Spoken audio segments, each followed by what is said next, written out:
I've been really wanting to try out a new art medium recently, so I decided to start my experiments with foam clay, mainly because my sibling has this giant bucket of it and no plans to use it, so we might as well use some of it up. To get a good idea of whether I like this product or not, I decided to do 3 mini projects. Each project will get slightly harder as I go along, but it'll also involve more clay as I get used to what I'm working with. For my first mini project, I decided to decorate my drawer handles. I wanted to start with this project as it only involved a little tiny bit of clay, so if it looked bad or goes wrong, I'm not wasting too much materials. In terms of a design, I just made very thin worm shapes and pressed them onto the handles in somewhat of a natural way in order to create a very simple but whimsical design. I definitely made the mistake of assuming that this clay would adhere to the surface as it dried, so I didn't do any sort of blending of the clay into the handles, I just very lightly pressed it onto the surface. I think I definitely could use the clay in this way, as in having a design that doesn't include lots of blended edges, but I believe I would need to heavily sand the item first. Sanding gives objects more tooth so you are able to adhere things to them more easily. For example, when painting a wall, sanding helps the paint to not peel off as it creates a bigger surface area for the paint to stick to. Especially as I knew I was going to be painting these pieces, sanding would have been a really good first step.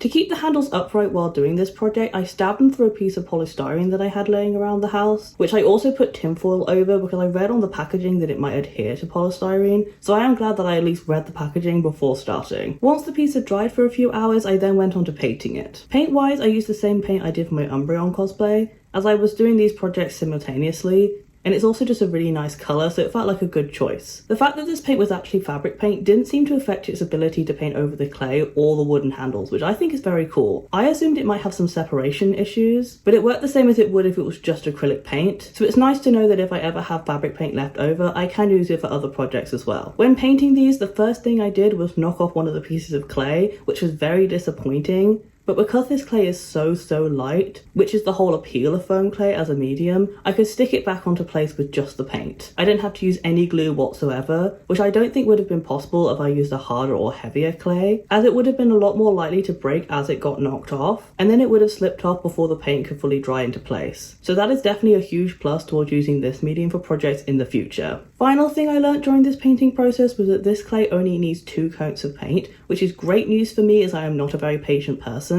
so waiting for things to dry has always been a point of annoyance for me. The handles themselves took a further 2 layers of paint, so double the amount that the clay needed. For my experience, painting 4 layers of paint on things to get them opaque isn't very uncommon, so it's really cool that this clay only takes 2 layers to get opaque. Overall, I think these handles came out really cute and they really do go well with my drawers on my desk. I think they are a very good starting point to learn a little bit about this medium and just to see how it works a little bit better. Obviously, I am going to be blending my pieces going forward, but I also know that I can paint them very easily, so it makes me want to do a little bit of bigger projects. So for my next project, I want to do something a little bit less simple, a little bit more involved to get a better idea of how it sticks to things and how it dries. So I decided to decorate my old makeup mirror because it doesn't really match my aesthetic. It's just a completely black mirror I got for free because when people move out of this building, they just put the stuff they don't want for free in the entranceway. The lights also don't work in it, it's probably why the last person gave it away, so if it doesn't go to plan, I'm not too mad about it. In terms of the design, I wanted to do the same aesthetic as my last project, so I wanted to do vines around the edges of the mirror. I didn't want these vines to come into the mirror too much, as the smaller a mirror is, the harder it is for me to use, so I just had the vines coming in at 4 points rather than going all the way around the edge. I thought the clay would stick really well to the mirror because the packaging says that it adheres to glass, but I could definitely take these pieces off very easily if I wanted to, even now that they are fully dry. I don't really know if this is a good thing or a bad thing, I think it's a mixture of both. It's a good thing because I could very easily remove the design if I didn't want it anymore, and it could potentially make it a good product to use on windows, especially in rented houses, as it could be pulled off very quickly and easily. I haven't tested that, so don't take my word for it. I may try it on my windows at some point to see if I'm right, but I'm also wanting to get my deposit back, so I'll have a proper think about that before I try any of it. In terms of it being a bad thing, I could see it making things harder to paint in the same way that the handles were, as things could just pop off. So maybe it would be a better idea to dye the clay in some cases,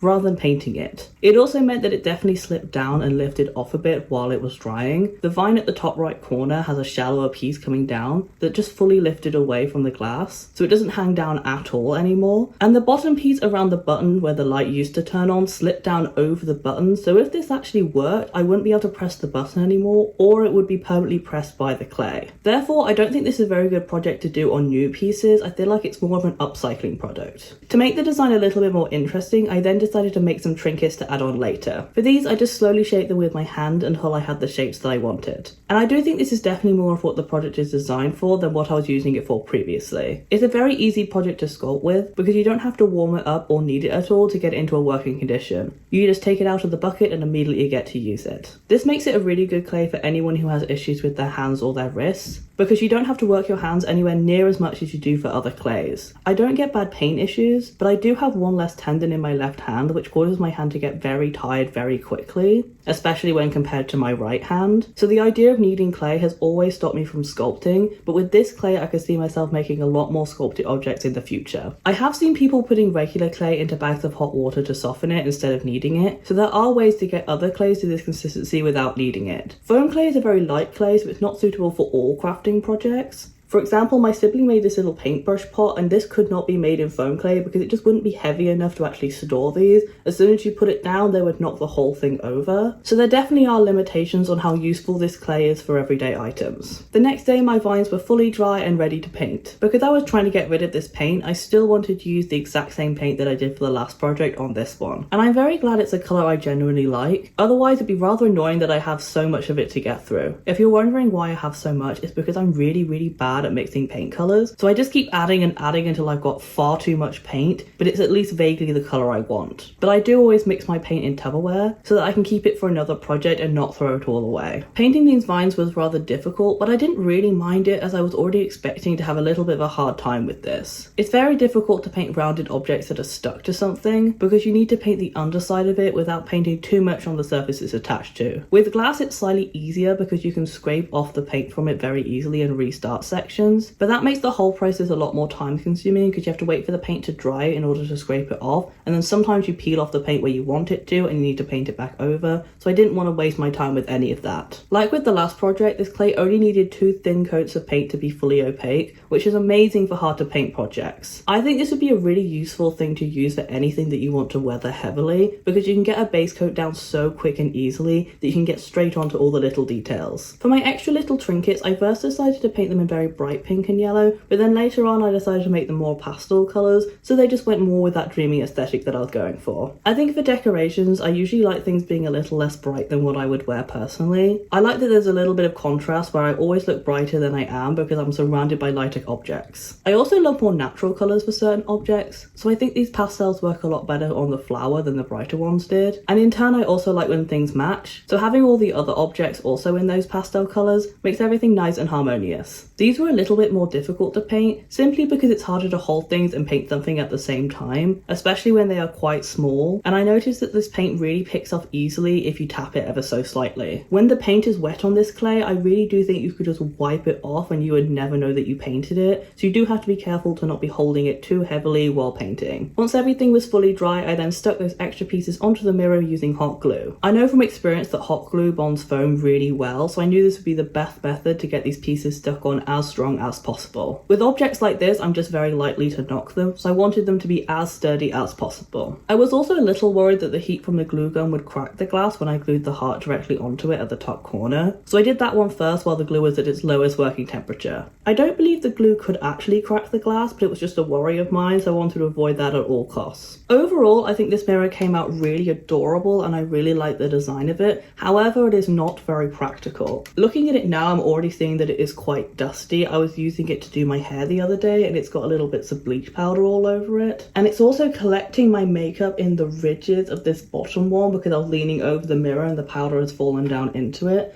And I don't really know how I'm going to clean this. These sorts of mirrors are really cute, but they're just not practical in the slightest. I think I'm going to have to clean it very carefully, but I do think that any sort of cleaning product is going to pull all the paint off of this. Maybe I can look into some sort of top coat for this, but overall it's just not practical in the slightest. This project would just be so much better if I did it on a picture frame rather than an object that I need to use every single day. For my final project, I wanted to do something a little bit different by crafting a devil fruit from One Piece. I decided to go with Luffy's fruit as it seemed like the easiest one to replicate to me. Some of them are a little bit more complicated, whereas his seemed like something I could do with my current skill levels. I also wanted to do this as a gift for my sibling because they recently painted me this little catnap that I have behind me, and they are a big fan of One Piece, so I feel like it's the perfect thing to give in return. The devil fruit started out as a bauble that I got during my Na'vi project. It's just a very big glittery bauble. This makes a really good base for a project like this one because they are quite rough in texture thanks to the glitter, meaning that the foam clay will have a big surface area to adhere to. Originally I was going to leave the gaps between the swirls with that glitter texture on show, but I later decided that it would be best to cover it all up to give me a completely uniform finish. And I'm glad I did this because it meant that it was so much easier to paint as the whole thing only needed 2 coats rather than some areas definitely needing more. To create the spirals, I started out by making the same worm shapes I have for all of my projects. Then I wound them into the correct shape, squished them lightly into place, and then blended out the edges with the wooden clay tool. This tool was a big help for this project. I honestly don't think I could have done this with just my fingers, so I'd highly recommend having something like this on hand if you're working with clay. Something like a spoon or a makeup brush would work just as well for this, so you definitely don't need something specifically made for clay. I just had this because my sibling actually works with clay quite a lot, so they have a lot of these tools laying around the house. For this shape, I had to do everything in sections so I wouldn't accidentally destroy what I had previously made by moving it around all the time. And I planned on doing this one side at a time, so I sectioned out 8 balls of clay the same size to get all my swirls as uniform as possible. However, this didn't work as well as I thought it would. While this clay has a big working window, it wasn't as big as I expected it to be, and my measured out clay was definitely starting to dry out before I was getting to it. When it's in this partially dry outer layer phase, you can very easily rehydrate the clay with a little bit of water and also a bit of kneading, but seeing as a lack of kneading is one of the reasons I really like this clay, this was a little bit disappointing. I think for a project that uses this much clay, I shouldn't have had it all out on the table while I was working on it. I could have just measured it out into these little balls and put it back in the bucket, and then I could have just grabbed them as I needed them. Once my ball was completely dry, I then moved on to the painting process. Once again, I'll be using the exact same paint as before, just with a little bit of red to make it a nice shade of purple. I was originally going to make it one plain colour wash, but I found this a little bit dull, so I added a secondary lighter colour around the top edges of each swirl in order to make them stand out as much as possible. This was the project where I noticed the texture of the clay the absolute most. It was slightly noticeable in my mirror project, but this was very clearly textured all over. Like with regular foam, this medium can be sanded down to get a better finish, so maybe I should have tried going over it with a little bit of sandpaper, but with all the grooves in this thing, it would have been a really long process,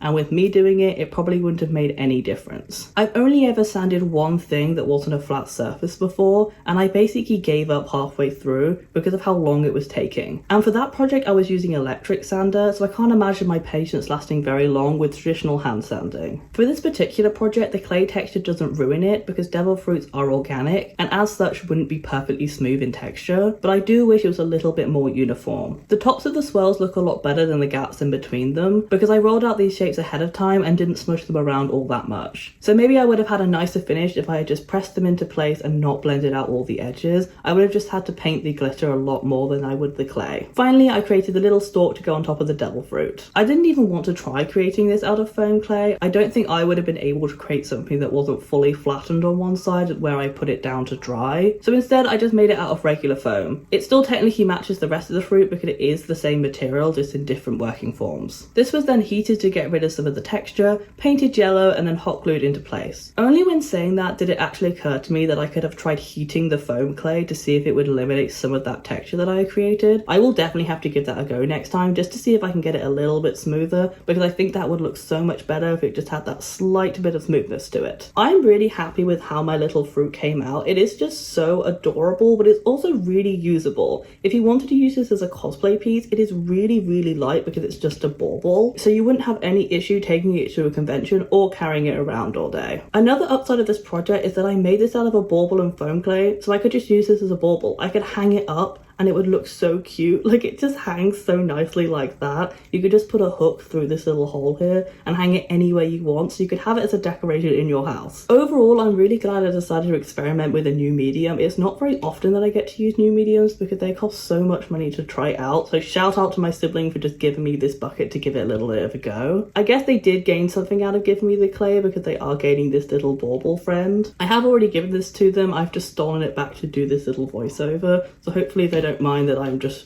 chucking it around.